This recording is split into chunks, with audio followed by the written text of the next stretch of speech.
And I have links for all the distributors on the spreadsheet. I have, when it was done, if it was republished, when was the second published date, etc. So, I'm an organization whore.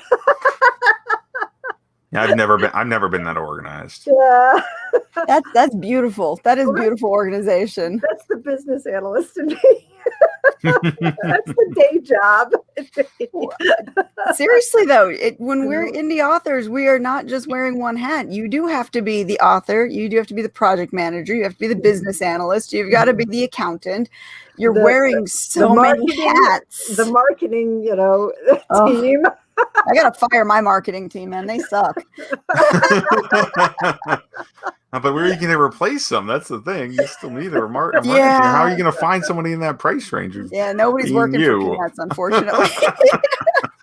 Yeah. I had the brilliant idea I was going to train my daughter to do it, but she has no interest in it. So yeah, it's kind of tough. It turns out children aren't an extension of their parents. But they're so good at social media. Oh, yeah. I thought it was like win-win. This will be perfect. No.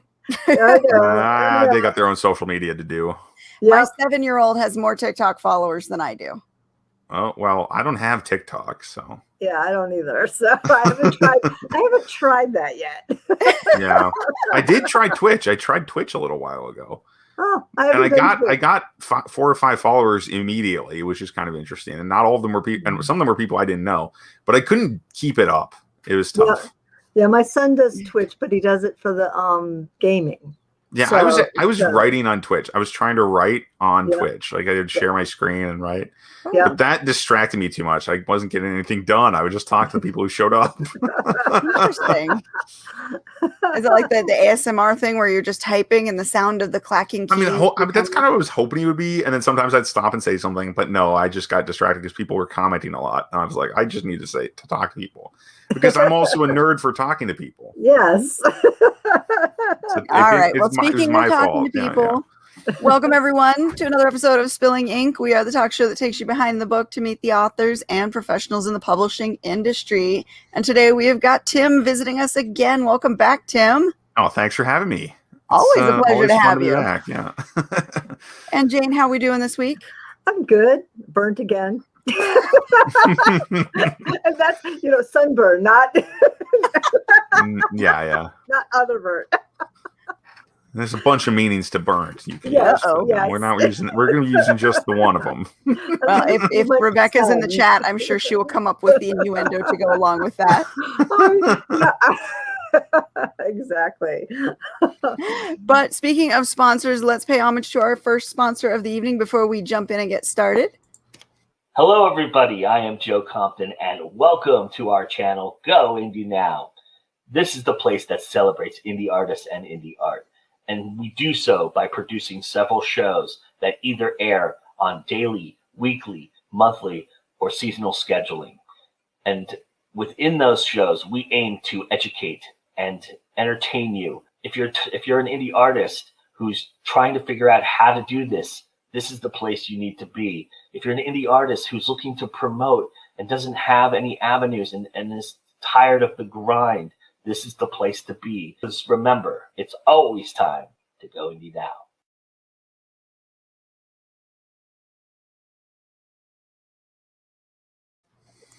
There we go. We love Go Indie Now. And if you guys check them out this weekend, we did our indie news of the month. We had a lot of fun stuff to talk about, a lot of Amazon news to talk about.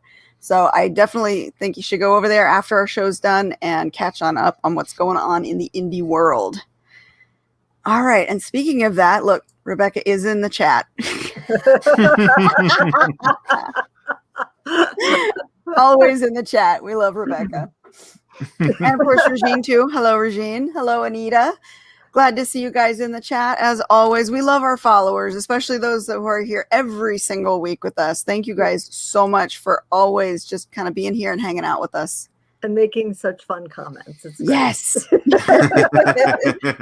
You entertain us as much as we entertain you.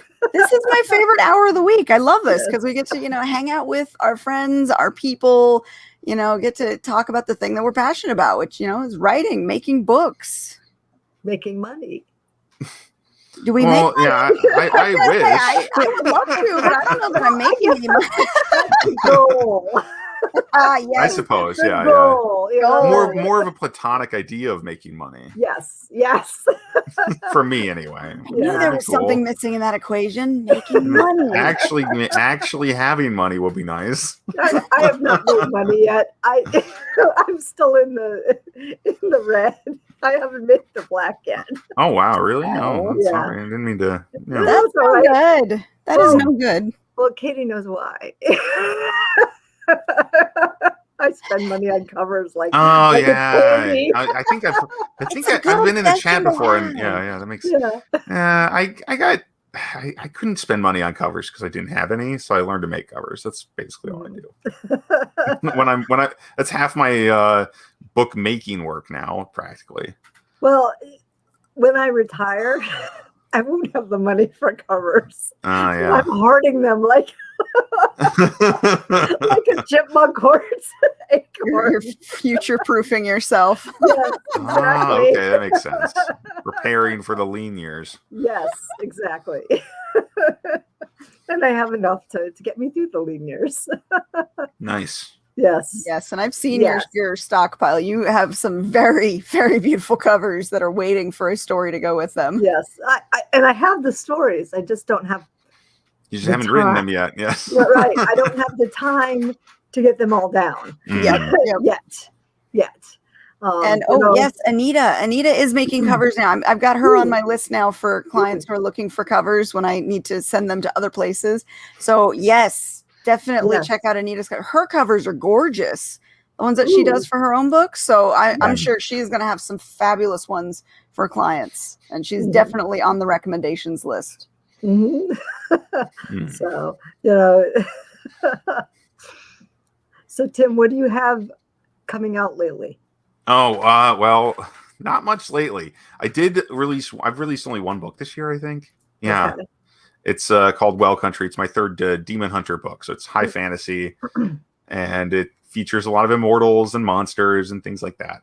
Well, shoot, that's right up our alley. Yeah, I exactly. already- Any it's- more? And unlike a lot of high fantasy, the protagonist isn't a lot of the older high fantasy. The protagonist isn't a farm boy. He's actually one of the immortal people who runs around hunting demons because that's his job. That's awesome. But little does he, well, actually, he does know this, but little than most people know, but he actually works for a demon as well. Mhm. Hunting demons for other demons. It's A a sordid double story. cross. Yeah, That's kind exactly. of cool. That's quite cool. Yeah, and of course, but the whole world's messed up, so he has to contend with the people who are nominally his friends a lot, Mhm. or it should have been his allies all along. Like the other immortals out there who were made by the same demon, basically, are like Mhm. out to get him more or less as a Mhm. group. Well, you have to do that to your main characters. You got Yeah, to make exactly. everything against them. You know that. You That's know, true. it's us against the world, basically.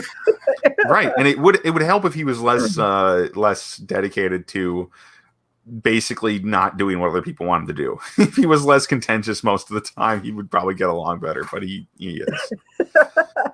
Awesome.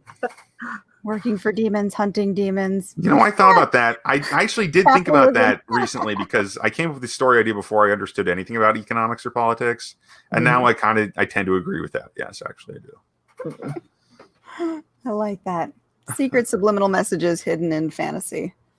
Mhm. Yeah, scary messages indeed.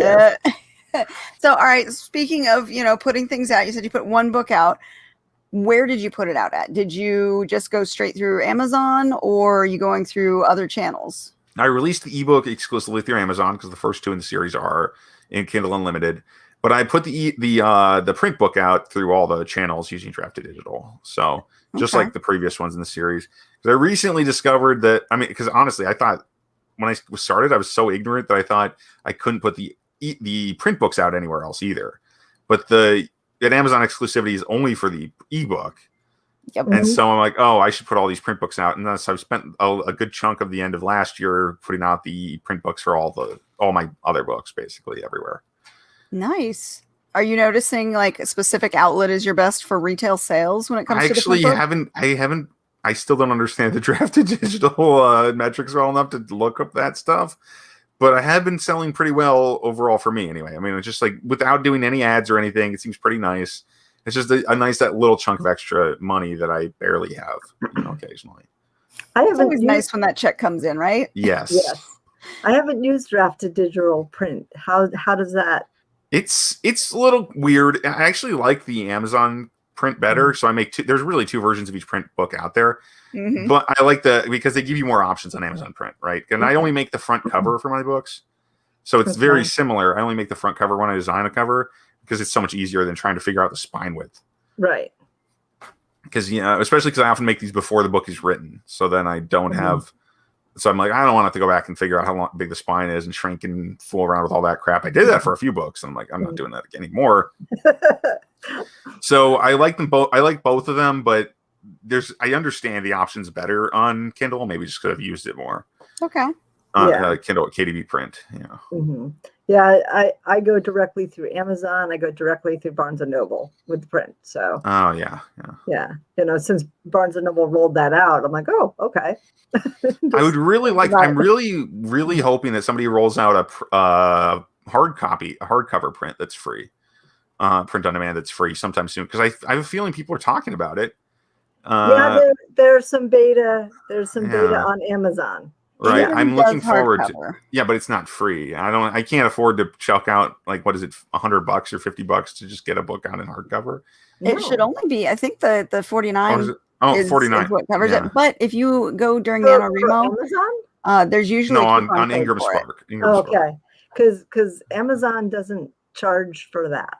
Yeah, I just have to cut the costs wherever I can, right? So. Because I'm in their beta, so that's why. Yeah, it's so easy to make sure the book is a specific length regime. So easy that the books always fall into the same. They're always 70,000 words long. Exactly. Wait, no, that's never happens. There are tricks you can play with as a formatter to get things right. See, and maybe if I wasn't just using drafted digital to format the PDF, I would know that. Yeah. Oh, okay. Somebody's raising their hand. It just so happens that I do that as a service. Yes. Yeah. Like I said, though, bootstrapping here. Got to keep everything cheap. I don't think I can afford that service. Actually, I'm one of the cheaper ones. Not to toot my own horn here, but I know what it costs to be an indie author. And so a lot of times my rates are going to be way less than others because I'm catering to those who are in the same, financial bracket as I am, which is I got to make sure that I can recoup my cost on this book after it's done. Yeah. So my rates tend to be pretty low on the end of the spectrum, and I do a lot of work for my clients. Jane, I was working with you for a little bit on just fixing that one little because I'm like, what's wrong? What have I done wrong? Yeah, it took me all of 5 minutes. I'm like, oh, here you go, done. Yep. So yeah, I've been there, I've done that, and I do have a few tricks up my sleeve. So I have in the past done that when I pre-order a book cover. If I'm gonna book, my book cover artist out, and it's way in advance of when I finish it, I'll tell her what the estimated word count's going to be, and I will try and make that match a certain spine width. Yep. Yeah. Yeah. And I do, for the hardcover side, I have some cover artists that will do it, and I have some that won't. Some don't want to, because it's different than the print one. Do you know how it's different? I'm very curious about that. I'll have to figure that out. You can't use your print spine for the same size of a. Now you're making another argument for me not making a spine in the first place, right? And then making it just one for the Ingram or one for print for hardcover, and not making any other ones. Right. So I found that, and I was like, oh, okay. Well, and I'm not going to do it. I'm not going to do the hardcover in the newest book. I guess I should just do NaNoWriMo more often. That's a good point, Anita. You don't have to actually do it in order to get the code. Just have to sign up. Yeah. The code is widely available through a quick search online for Ingram codes during NaNoWriMo. Oh, so just sign up, get a bunch of books then. Yeah. So if you plan your publishing schedule around the 2 or 3 months that code is active, then it costs you nothing in order. Okay, now there's a hack. I need to do that. Yeah. Now, also with Ingram, their typical deal when it comes to publishing is it's $49 to do the to do the publishing through them. But if you spend more than $50 on your first order, you get that money back. Oh, really? So it does end up costing you almost nothing because you're going to order books anyways. I know I always do. Right, yeah. And just order one or two author copies would make that over the top. Is that? Yeah, you get, well, it's at wholesale, so it would be more than one or two. But if your print book costs, let's say $4.50, you know, you order enough to equal that $50, and there you go. Basically, it's a wash. Wow, yeah, that's not bad. And you end up with a bunch of print books too. Yeah, which you're going to use anyways. Yeah, which you need. So yeah. So that's kind of how I always do it. And then, you know, certain times of the year, there's codes that make that free. Okay, well, there's some hacks in there for me. Yeah. I'm learning stuff already. It's excellent. And they also do the hardbound. I wouldn't do ebooks through them though. I've heard that's believer in draft to digital. I think Ingram doesn't give you the same deal that Draft to Digital will, and Draft to Digital also does all the library channels, and they have a lot more availability, and I love the way that they're kind of easy to use. Like anybody can use Draft to Digital without having to really learn anything extra. Yeah, that's how I actually started out. That my first books, I think I did through Draft to Digital. Even I used them to format them, even when I published just the ebook to Amazon. So that was really nice. So. Yeah, that's my favorite. And I used to like Smashwords because Smashwords was the granddaddy. They started the whole aggregator business side of it. But Smashwords never updated their system, and their conversion software is so finicky. Yeah, they didn't like the ebook that we did. That we fixed. They didn't like it. I'm like, well, that's okay. I'm not going wide with them, so it doesn't matter. They nitpick if the font is too large, if the font is not the right kind of font. And this is for ebooks. Too many spaces. Yeah. So it's yes. Come on. Does it really? How can it bother? Yeah. Anyway, never mind. Yeah, and Draft to Digital, just like Anita said, is also doing royalty splits now. So if you collaborate with another author, you can get your royalty split through them instead of having to work out all the, that's really good accounting on your end. That is solid. So because helpful. Like I know, what was it? What was it? Book, the book bundling service. What was it? Bundle Rabbit. I was in a bundle through them, so I was selling one. I had one of my books and with like 10 other people's steampunk books. Yeah. And then I would get a cut of the wholesale for each one, and that was a limited time deal. That was like a month. That was one of the only times. That was actually the first time I went wide with that book, with 10 Liars, which is an older book of mine. And that was actually one of the best. That's the most money that book's ever made because it's not particularly well known. It's a fine book, if you ask me, but it's so strange. And actually, most of the reviews will mention how weird it is, which is really funny to me. Because it's, even though I put in this steampunk bundle, but I'm like, oh, this isn't really steampunk. Joke's on you. This is kind of steampunky, but it's gun magic is the system or whatever. So, and it's high fantasy, not Victorian era or whatever. Okay. Earth, yeah. So steampunk with a twist. It's very twisted. There's fictional geographical features in the setting that are like literally not like, oh, this is a hill with a specific name. No, literally, this is a feature that's like a hill, but it's not a hill. It's nothing like a hill, and it's not something we have on Earth. Okay. But it sprouts out of the ground or it goes under the ground or whatever. And it's just a geological formation that you can't. It's new, basically. I like that kind of thing. Okay. Cool. All right. Anyway, that was a rant. Sorry, I went off on that. That's part of the appeal. Okay. The uniqueness becomes part of the appeal. What's going to happen next? You don't know because it's not like anything else you've read before. Right. Yeah, exactly. And that's kind of the goal. We got to make our books stand out, don't we? But see, that's why I went in Kindle Unlimited, because I thought more people could give me a chance if they didn't have to pay for the book specifically. And actually, that's how I got one of my first really nice reviews on that book was that kind of started more people reading it. I think was the one that was like, this book is so strange, and it was the reviewer even said like, I love this book. I really didn't expect to, and that's the kind of thing that is very helpful for me because he's like, this looked like it was going to be really bad. Yeah. And so I went back and changed the cover because I'm like, I'm not in the blurb because I thought I'm doing something wrong because this book's fine. It just doesn't look like it is. Yeah. I have to wonder though with Kindle Unlimited if it's that whole mentality of if they're not paying directly for it, they don't care as much about it. I think that's probably true. It's tough. And there's that like, sentiment about it where, oh, I'll download it and I may never ever get to it. Right. Mm-hmm. Right. It Exactly. happens a lot too. Yeah. And there's visibility even in Kindle Unlimited, though. You've got to be able to be visible, Yeah. through the gunk that's there, because there's a lot of. Yes. Well, see, and now they come out with the Kindle Vella, which is going to further increase the slush pile of disposability. Yeah. Yeah. And but doesn't that make it more expensive? Wouldn't it make it? It does to the consumer, yes. If you think about, if you're buying a sample, but they can read the first 3 chapters on Vella for free when that drops. Yes. right. So then, and that might only be 2,000 words if the like with the Vella I set up actually for one of my unpublished novellas, Vella, whatever. Yeah. But you get the idea. It was an unpublished little short book, and I thought I'm never going to do anything with this. I'm going to put it up on Vella and see if anything happens with it. Yeah. And because it does seem like the kind of thing that would do well there.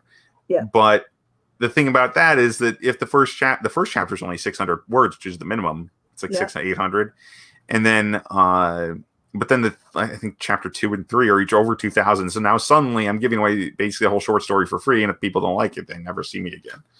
They don't have gave me any money. So whatever. But I kind of think it's worth it for the chance to get my foot in the door with the reader, because I still haven't really broken in very well.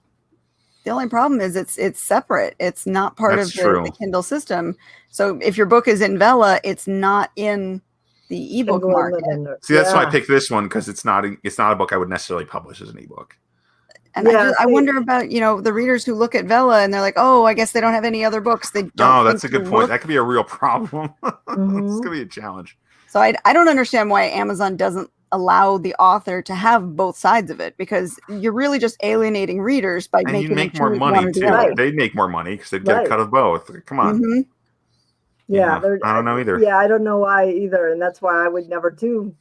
I've never jumped to the Vella, because it's just like. I mean, I like serial fiction. That's why I thought it'd be cool. Yeah. See, and here's the thing too: it's not original.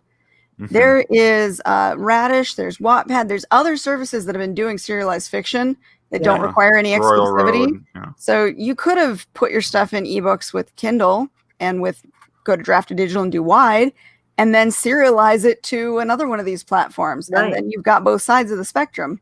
Yeah, that's a good point. I guess the difference is that this apparently is going to be part of the iOS app for Kindle. The Vella is. So it'll be right there potentially. So provide you it could be a lot better visibility if depending on how that actually works, than one of those other sites. And you can still publish on those. And you can still publish on those other sites. You just can't publish as an ebook, as a Kindle ebook. But I just wonder if it's on the iOS app, does it show only Kindle Vella authors, or does it show both of your books? If you're a Kindle Vella and a regular author. It's not out yet, and I don't have an iPhone, so I'll never know. Mhm.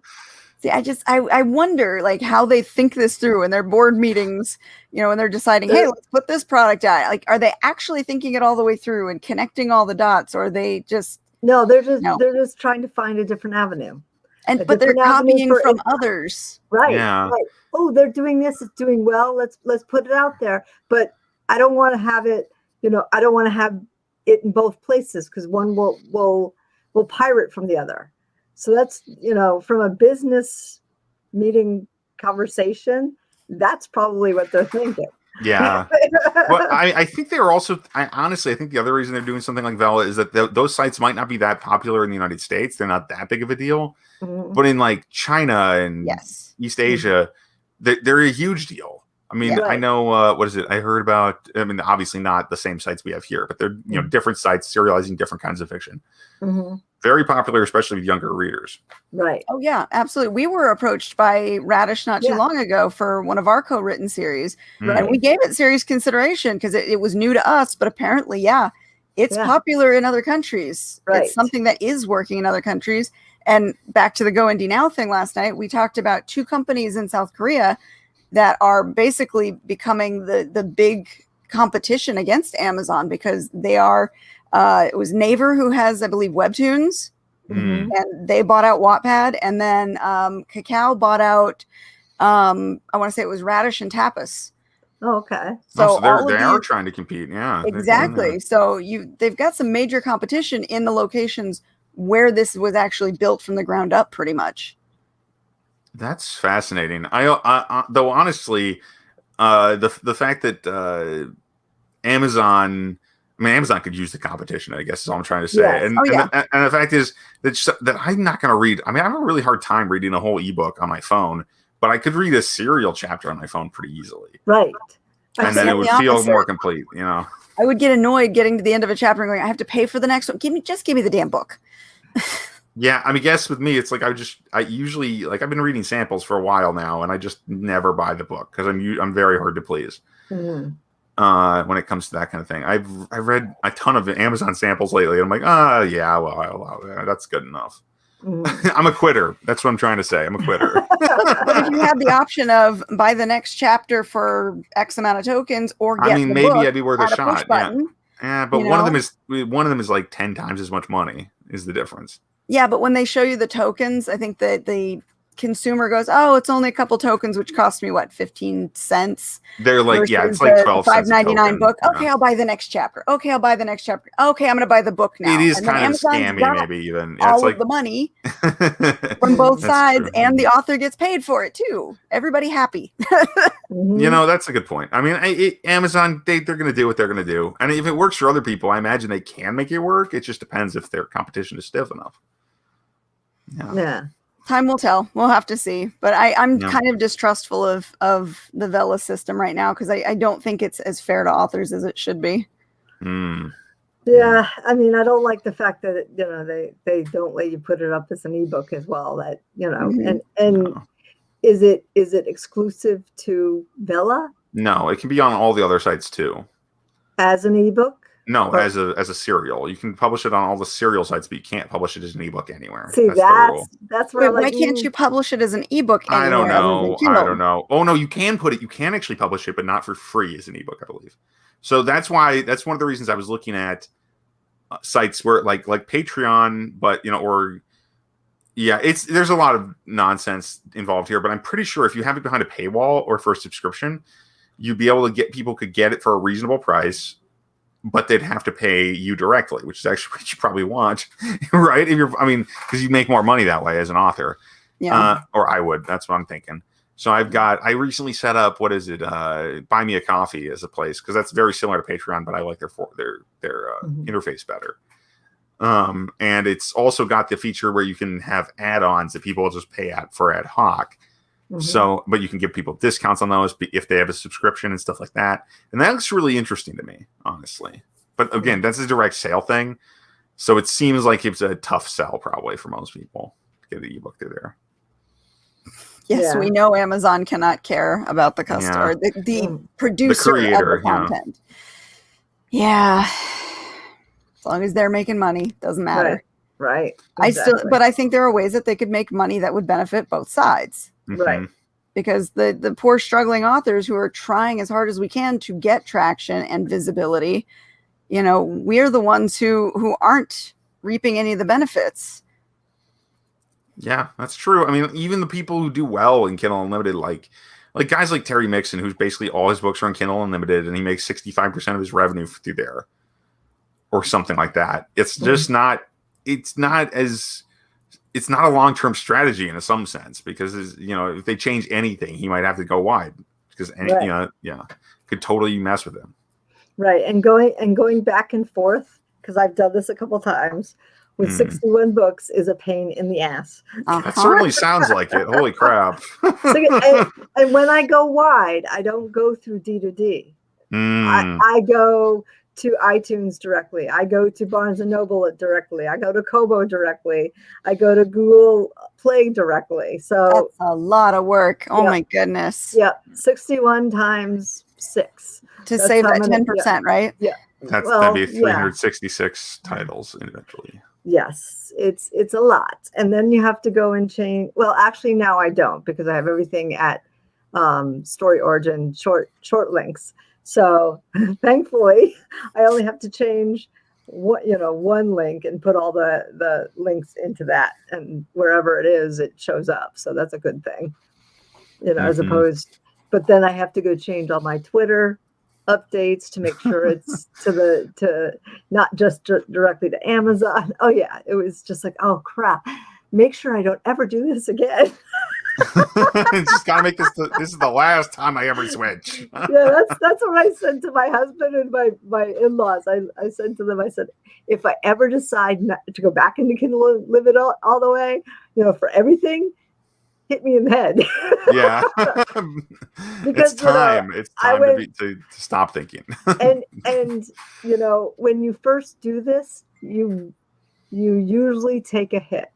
Mm-hmm. Yep. When you go from Kindle Unlimited to wide, until you get the word out, until you get traction in those other places, you're going to take an income hit. But I don't know. I should have always gone with my gut and say, having your eggs in many baskets is better than having it in one, because of the, what we just said. If Amazon changes something drastically, or you get on somebody's target list and Amazon drops you. Mm-hmm. Oh yeah. You're totally out of the water. And if this is your only income, that's too great a risk.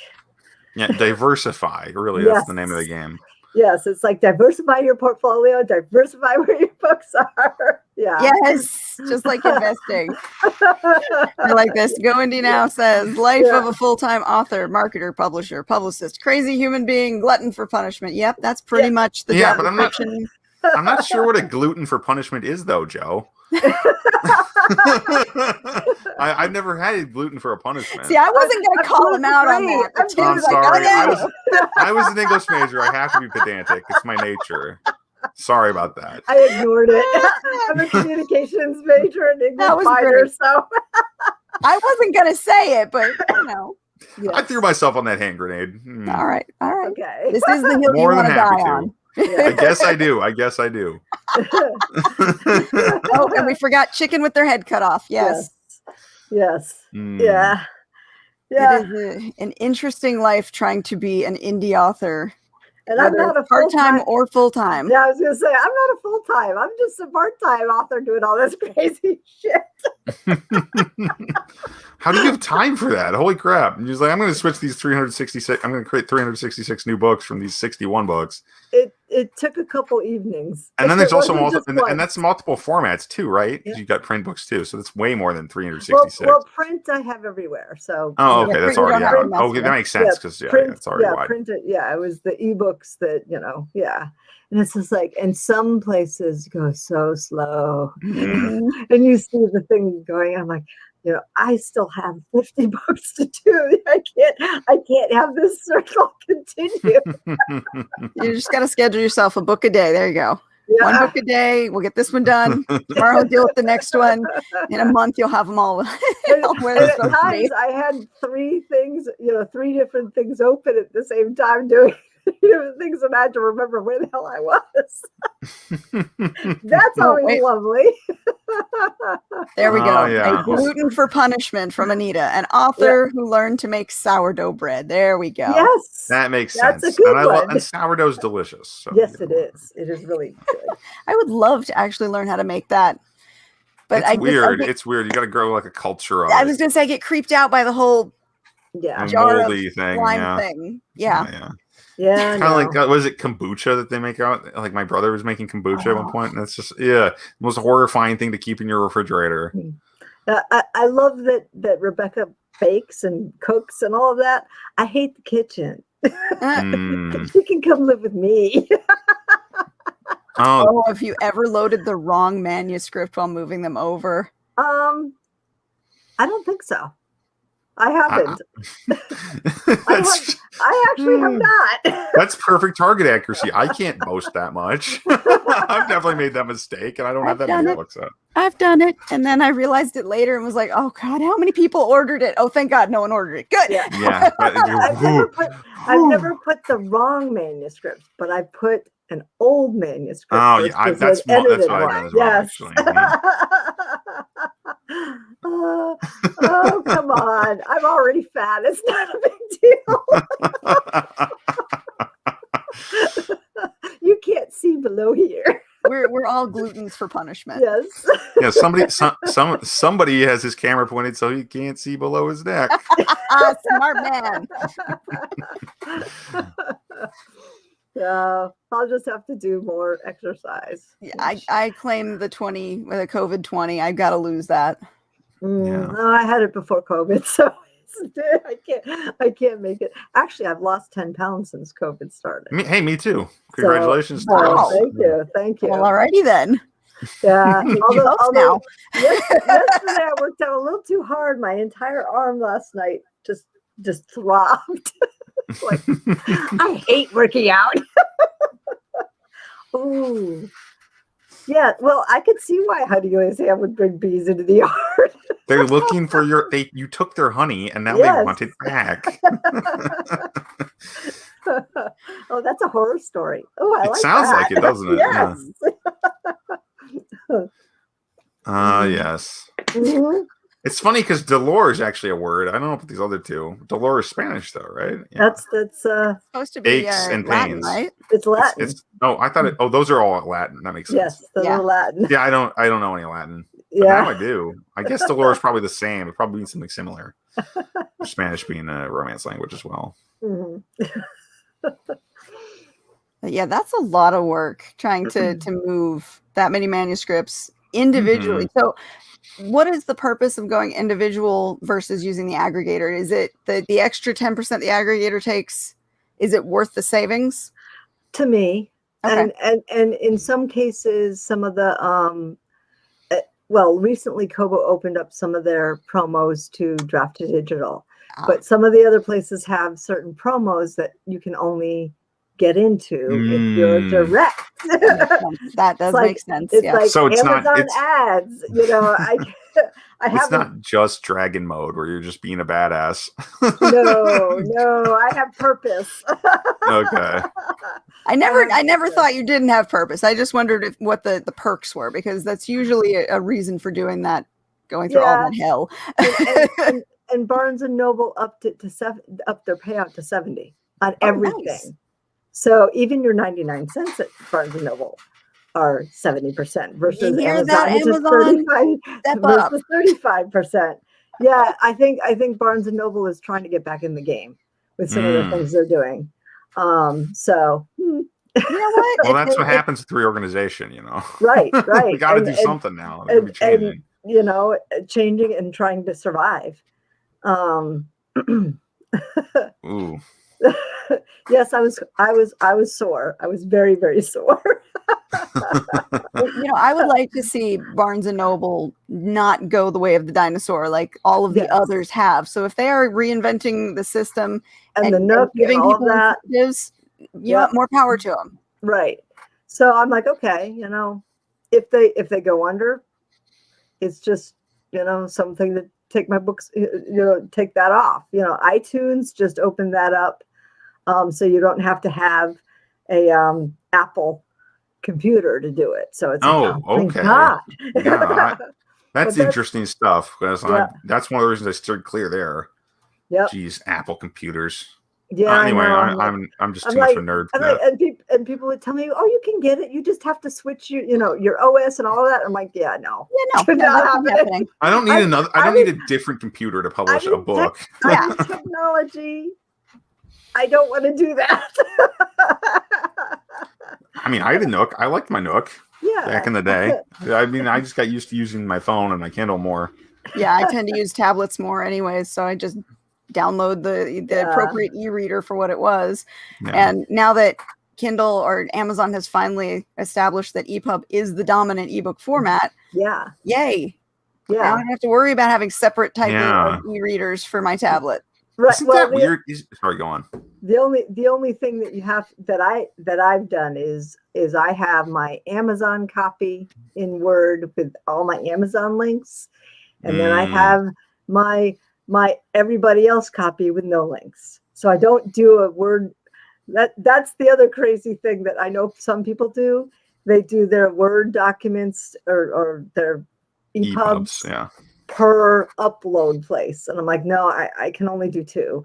Because if I did, iTunes with iTunes, Barnes and Noble with Barnes and Noble, Kobo with that's Kobo. madness. Yeah, Google Play with Google Play. I'm like, no. I will send them to my website that has everything. What about like an aggregator link? Would that work? I don't think they would allow that. Oh. Because it's not to theirs. Well, dang it. And I know on Draft to Digital they don't allow it because it's not to when they distribute, it's not to theirs. So and that's why we always make the case for our website. Yeah, they do the link inserts though on Draft to Digital. They insert your universal book links if you ask them to. Yeah. Yeah, it's just kind of interesting. I don't like them doing that because that's messing with the book more than I want them to. But and then because I put in my own florons and stuff, the little bits of formatting that I like. But I don't. But then and that converts very well with their formats on Draft Digital. But I don't want them to add extra stuff. That's not. In my you could make your own EPUB, and then as long as you run it through like an EPUB validator to make sure that it doesn't contain any weirdness. Draft to Digital will take the EPUB you give them without changing it. Okay. Yeah. Oh, interesting. Yeah. But that's. I guess the thing is, I use it to make sure the EPUB looks good on Draft to Digital. That's why I do it that way. Because I'm not comfortable with formatting my own EPUBs. I even had a friend of mine, a fellow author, and a friend of mine, Reinhardt Suarez, make me an ebook one time. He made a couple of my ebooks, but they were so hard to get through Amazon's validator that it was very difficult to.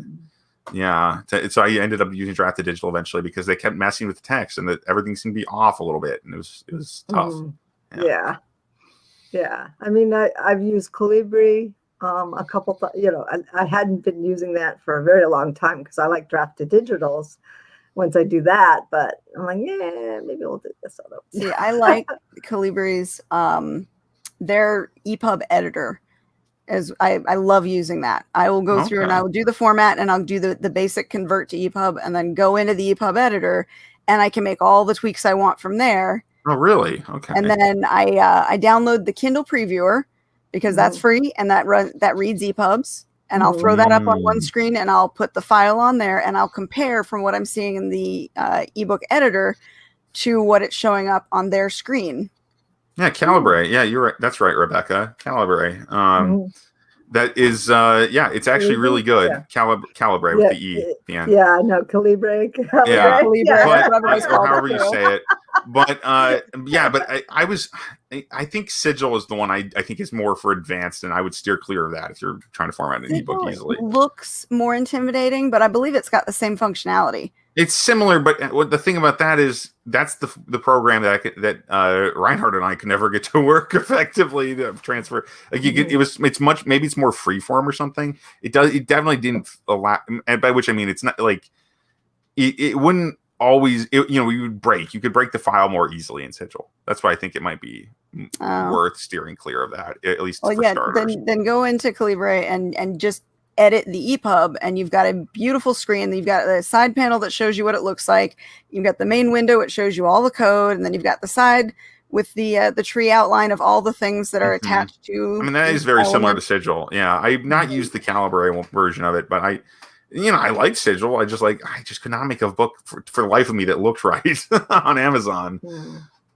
That's why I always do the base format first. I just put my Word document in there and have it just convert how it wants to EPUB. And then go through and tweak it from there. Because then I've got all the control I want and it's already got the base formatting done for me. I don't have to do all the extras.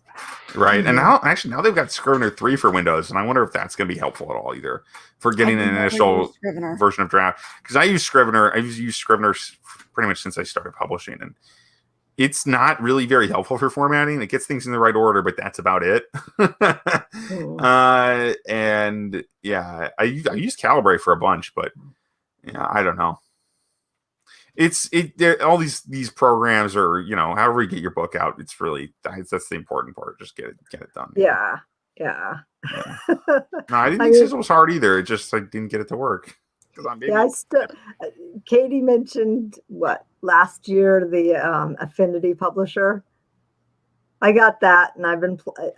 This was the first time I played with that, so I'm like, oh, let's see what happens there. How do I do this? And like I said, Scrivener 3 might be different, but I thought Scrivener 2, or actually, I don't think they ever had Scrivener 2 for Windows. So the Scrivener for Windows that I used was not the compile feature is sometimes unreliable, and I've heard other authors complain about it too. Guys like Chris Fox complained about it. And I've never actually really had a problem with the Scrivener, but it's kind of not. It doesn't have that many options for compiling, really, in the old version. I've not tried the new version very much. It looks like there's a lot more options. It's kind of intimidating. I've never used it. I guess I'm old. I just like Word, and I just work with Word.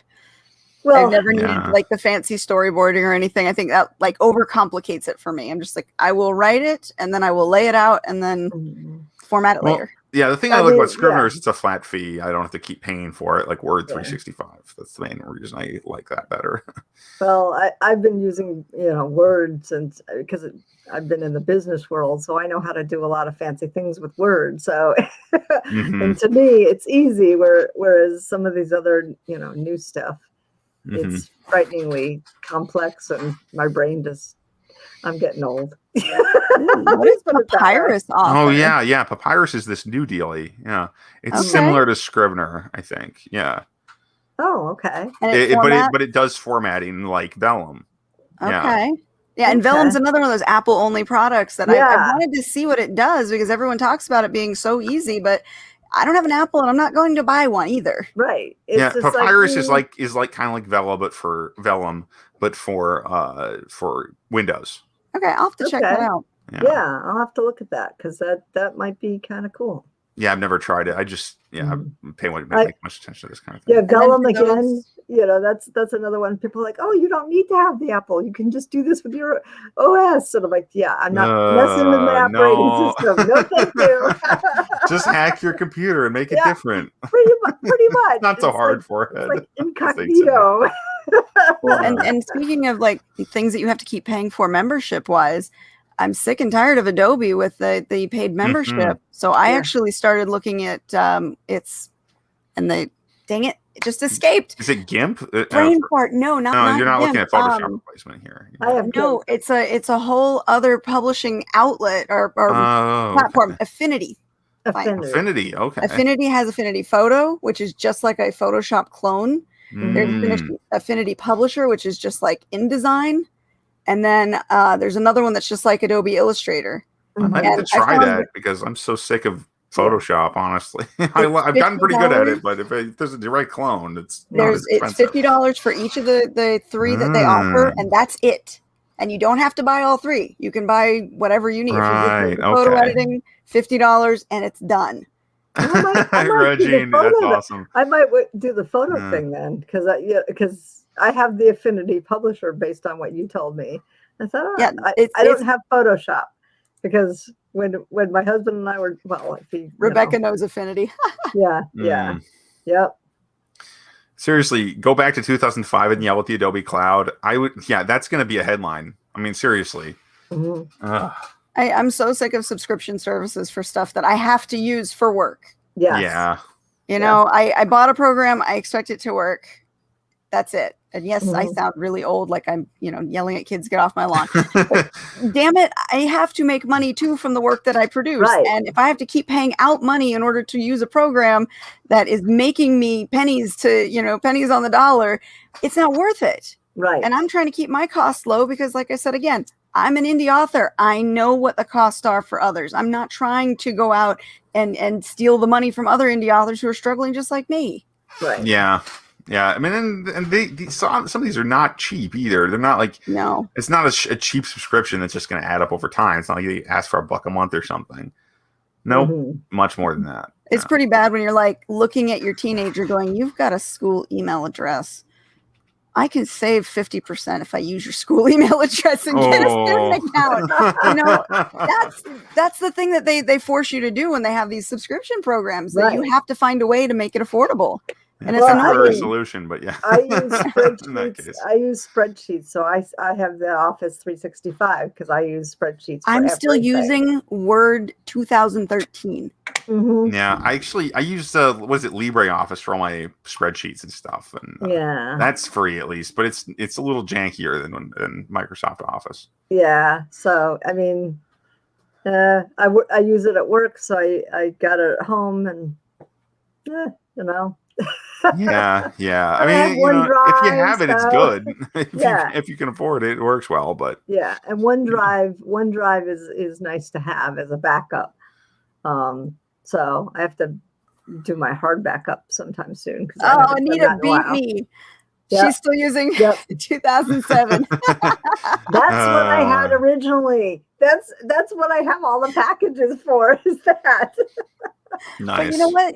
That if it works, I'm not going to upgrade it. It does everything I need it to do. And like you said, you've learned how to work with it. You've learned how to do all the fun stuff with it. The minute you upgrade, they change where everything is and what things work. And you have to learn the whole system again. It's like, okay, now that's time is money. That's now costing me more time that I am not using towards earning the money to keep the roof over my head. Mm-hmm.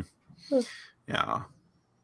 Yes. Actually, you're right, because that's one of the weirder things about upgrading to Scrivener 3 was that I've literally hundreds of book files, right, that are or series files that are each a different Scrivener document, and then they have to get all of them have to just double click to update them. 30 seconds to update each one, but that's hundreds of files. And then I also have to move the old version away because they turn that into a backup version, and it's just like, okay, now this is turning to half an hour to do 10 files. Yeah. And it adds up. Yeah. Which is why most of them aren't converted at this point. I'll just do that as I need them. Yeah. So I mean, I've got the Word, the EPUB, the mobile. You know, so I have, and in some cases PDFs. And now you don't have to worry about Mobi as much. Right. Yeah, that's going.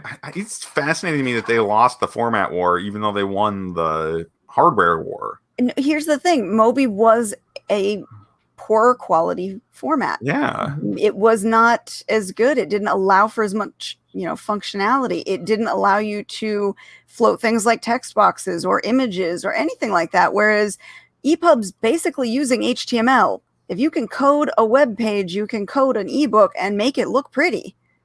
Yeah. Books.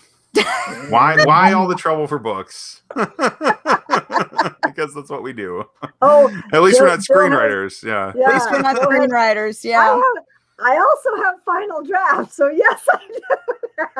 Of course you do. Yeah. Of course I do, because initially that's what I wanted to do. But my Final Draft is like ancient, so. Yikes! Can't they just go back to typewriters? Come on. I know. Sometimes I swear, all the technology ends up making our lives way more complicated and expensive. Well, I mean, I've never used a typewriter, so I'm kind of glad I don't have to, but whatever. Oh, what was the topic for tonight? Why? It was not this. Let me tell you that. Well, this is good. This is fine, really though. good information, though. This is great information for everybody. It works for me. I don't know. Right? Doesn't matter what the topic is, as long as we had a good time, right? Yes. Yeah, exactly. the real topic was the friends we made. made along the way. There you go. Yes. There you go. No, we did talk about some good things. We talked about going wide. We talked about the different platforms. We talked about a few hacks and things you can do to make life easier. So yeah, we covered a lot of good stuff. Yes, we did. Titling the episode could be semi-difficult unless it's just got my name on it, which would make perfect sense, and people will know right away it'll be an ADHD fest. How about word spewing? There we go. Oh, there you go. Niederriter. That's you got to be more specific because I got other platforms I do that on. Oh, I like that one. Pick your platform with Tim Niederriter. Yes, that might work. Put Joe's. I don't know if I want to be associated with that. I mean, I do want to be associated with that, but maybe not in that language.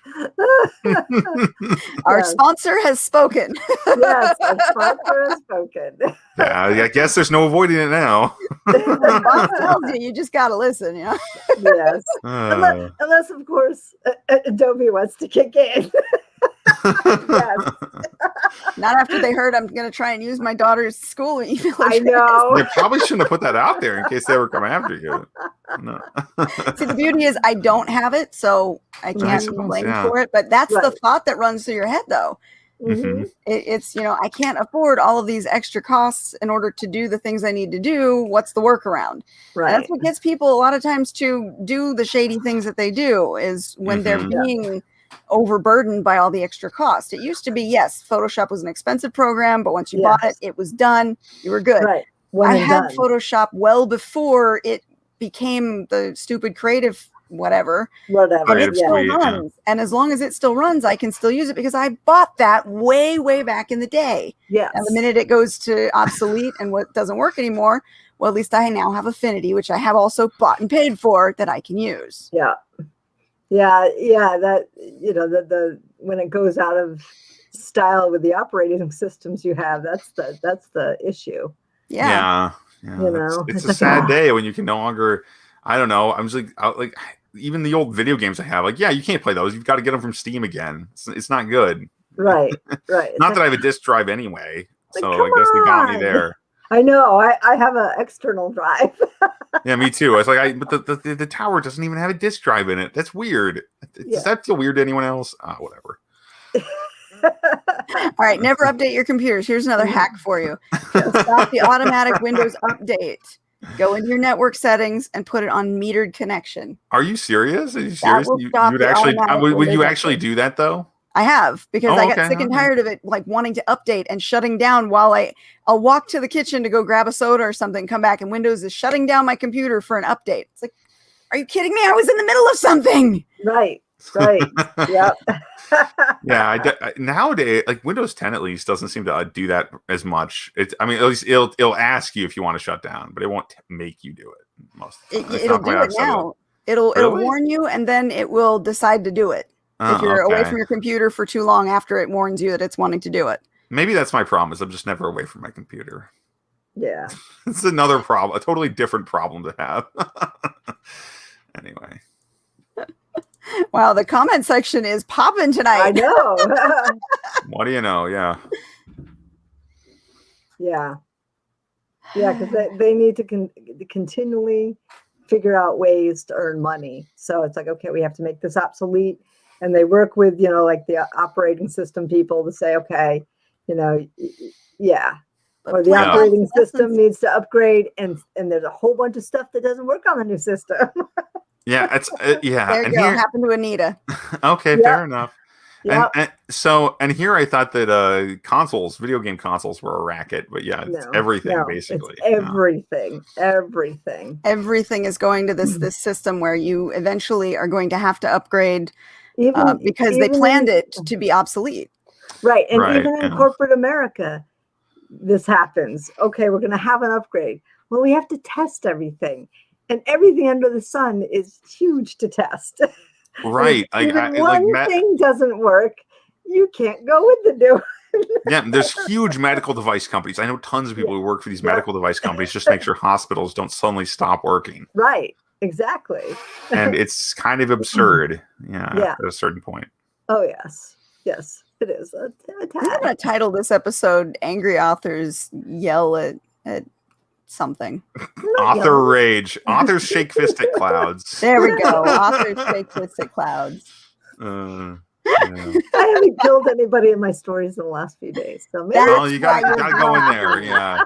Go kill someone. You'll feel better. In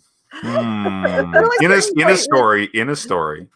There's only a few people I can say that to. That's me. Yeah, I do kind of want to just. Maybe the next time I write a story, it will have less survival in it. Let me put it that way. Fewer characters will survive. That'll be nice. It's cathartic. It is. Yes, it is. It is. Because I think a lot of times we feel powerless in our own life, or society tells us we can't react certain ways when we're wronged. And if you act it out in the fictional sense on the page, it feels like you have accomplished that, exercising of those inner demons. I haven't been the short, angry woman in the last couple of days either. So maybe that's a good thing. There we go. Your homework assignment for tonight. Go kill someone, fictionally speaking. Yes. Or in a video game, maybe. Look at that. Rebecca's already out on how to do it. But before we go, we do need to say a thank you to Rebecca because she is our second sponsor and she loves us and is always here for us. And she also does her own live streams on Facebook. On her Facebook page, every Wednesday, there are hangouts and chapter reads. And she just recently put out a new book and her book cover looks amazing. So we're going to have to pull her on one of these days to talk about that. But Mistress Rebekah Dirty Jonesy, you will be entertained. So definitely follow her. And we thank her for being our sponsor. Yep. All right. Well, we are at the hour mark here. Anything else we need to touch on or shake our fists at before we go? Next week, Dragon Tempest. Oh, yay! Yes, next week, this is coming out. Congratulations. Right. Yeah. 62 books. Oops. This one. There we go. You see that? I don't see it. No. Nope. I didn't share it. Okay. Hold on. That's what I did. I did not share. I'm like sad today. So see, Dragon Tempest is coming out on Tuesday. Oh my God, I love that there's cover. a cover. Yeah. Nice. I love that cover. Yes. That is beautiful. So yeah, it's a week earlier because I didn't want to, run up against Amazon Prime days. There we go. I'm going to make our image for the show, the little cloud, and we can all just shake our fists at it. Yes. Double fisted. That's it. All right. Yeah. Well, we will be back again next week, guys. Thank you for hanging out with us. To all of our viewers out there, we love you. Tim, thanks for hanging out with us. Always a pleasure having you on. We always have good Thanks for having me. conversation. Yeah, I appreciate it. So everyone have a good night. And remember, go kill someone, fictionally speaking. Yes. And we will see you next time. You keep saying that. No. Hey, guys. Bye all.